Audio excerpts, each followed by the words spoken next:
Witnesses appeared split on if President Trump committed impeachable offenses. One America's John Hines speaks with several committee members to get their take on Wednesday's testimonies. The House impeachment investigation has now moved past the first stage of witness testimony, as the focus shifts from the Intelligence Committee's evidence gathering to the House Judiciary Committee. Indeed, the Judiciary Committee began its work with a public hearing where a panel of legal scholars, three of which agreed with the Democrats that the president's actions warrant impeachment, and one, Jonathan Turley of the George Washington University School of Law, who disagreed, saying there is, quote, a paucity of evidence for impeachment.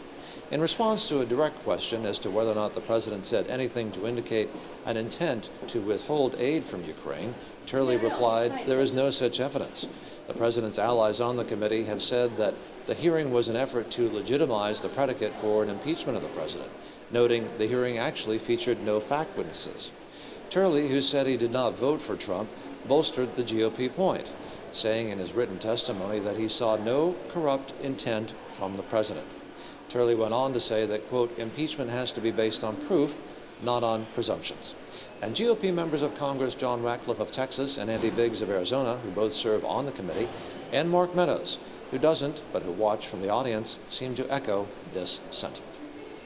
On the one side, you had Democratic witnesses who, I thought came across as bitter partisans in some respects, and juxtapose that against Professor Turley, who isn't a fan of Donald Trump, didn't vote for him, in fact voted against him, but was willing to set aside his personal political opinions to reach a fair and impartial conclusion about whether or not there's any basis for impeachment, and articulately set forth why there isn't one. Biased witnesses that the Democrats brought in proved to be just as biased as we thought.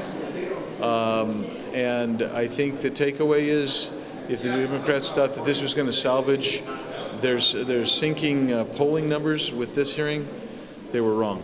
So it's been lawyerly, but on the other hand, Mr. Turley, was he invited by the Republicans or the Democrats? He's invited by the Republicans.